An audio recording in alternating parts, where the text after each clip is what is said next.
this is Help Me, I Am Tired, your inner weather report. The podcast for those days when your thoughts feel like storm clouds and your heart's weighed down by heavy rain, or you're just trying to find a little sunshine. I'm your host. My name is Kanu, and I'm a mental health clinician. And today, I want to talk about something heavy, something tender, and something deeply human. And that is grief, and not the passing sadness of losing a person or a season. I'm talking about the kind of grief that lingers like a thunderstorm, and the kind that doesn't knock before it shows up, the kind that makes you feel like you are carrying clouds inside your chest. And if I could give you a weather report for a time in my life where I lost quite a number of people, that weather report would have been like unpredictable downpours with brief moments of sun,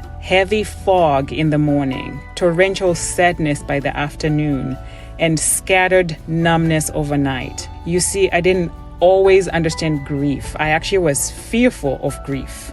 Like many of us, I thought grief was linear. You know, you hear about the 5 stages of grief and you think that's it, you know, and you follow through each one and you're good.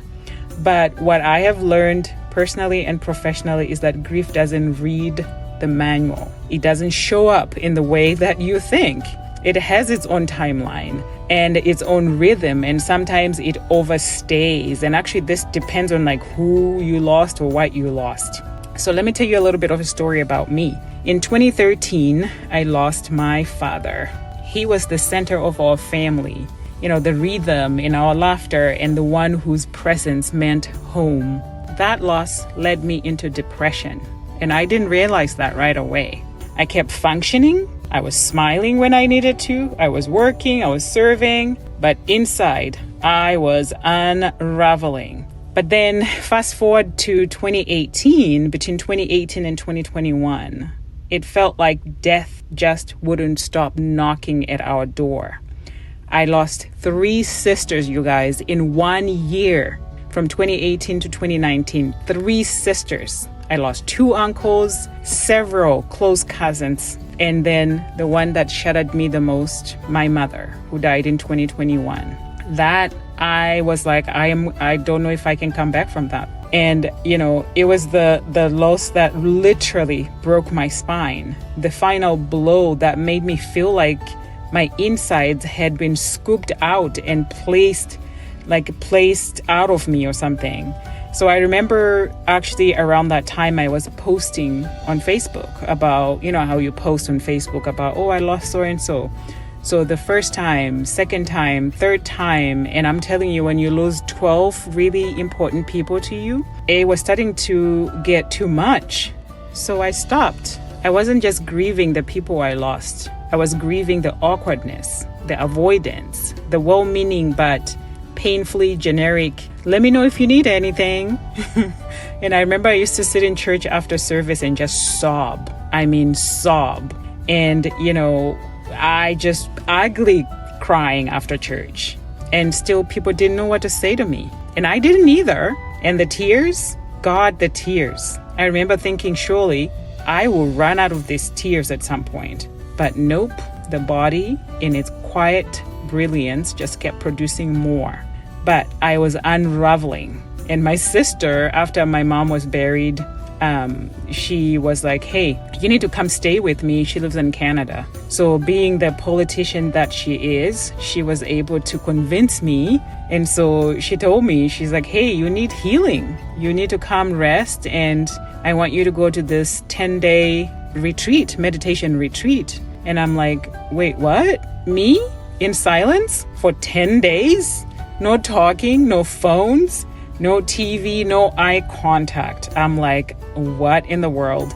So if you know me, you know that I like to talk. So the idea of spending 10 days in silence, that just sounded like a punishment, not a retreat. But you know what? I went. And let me tell you what happened, what happens when you are left alone with your thoughts. It was crazy, you guys.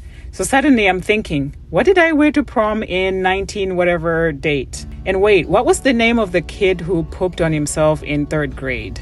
And why did I order fettuccine on that high school date when I know I am allergic to lactose and gluten? Like, it was such random thoughts. My mind was literally running a full marathon each hour, and everyone there was dead silent.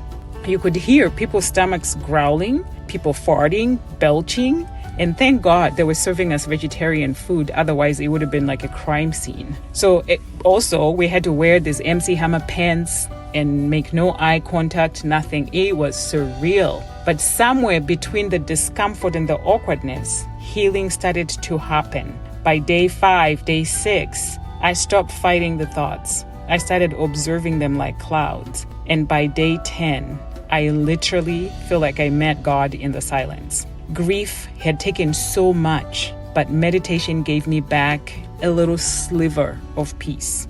It wasn't flashy, it wasn't loud, but it was just what I needed. And even now, years later, when the world gets loud and I feel like I am drowning, I sit, I breathe, and I meditate. And don't worry, we'll talk about how I meditate in a future session.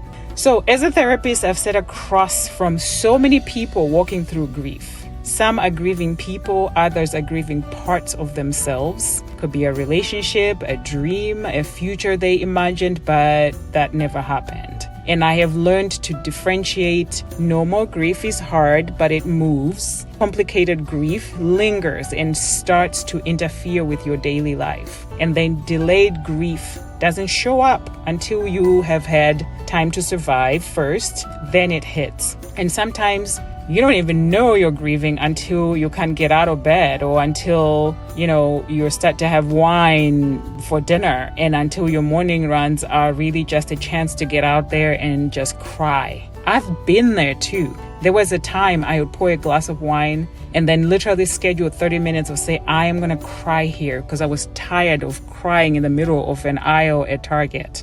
While I'm not saying that wine is the answer, please hear me on that. If you find yourself drinking to numb, then that's not comfort, that's avoidance. And it might be time for you to seek support, like from a therapist or a coach or whoever that you can talk to. But let me ask you this. Have you ever lost someone and felt nobody understood you? Have you ever walked into a room and wanted to be seen, but felt invisible because people didn't even know what to say to you? Have you ever been told, let me know if you need anything? And deep down you thought, I don't even know what I need. Maybe you felt like you were too much in your grief. Maybe you have been ghosted by people who used to show up.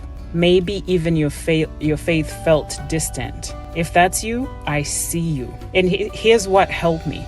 So, grief groups. Being in community with others who get it is very powerful. You can go to therapy, and sometimes your healing begins the moment someone says, you don't have to explain, I understand. For me, meditation, even just 5 minutes a day. Sit down with your feelings and they can shift and everything changes. Your faith, the Bible says there's a season for everything. I think it says a time to weep, a time to laugh, and a time to mourn, and then a time to dance. So even in the Bible, mourning is there. We weren't meant to rush it though. We were designed to move through it. So grief isn't something we fix right away. It's something we learn to carry differently. And sometimes like a thunderstorm, loud and unpredictable. And other times like a quiet mist, sudden, subtle, soft. But no matter the form, grief is a sign of deep love. And where there's love, there can also be healing. So you are not too much.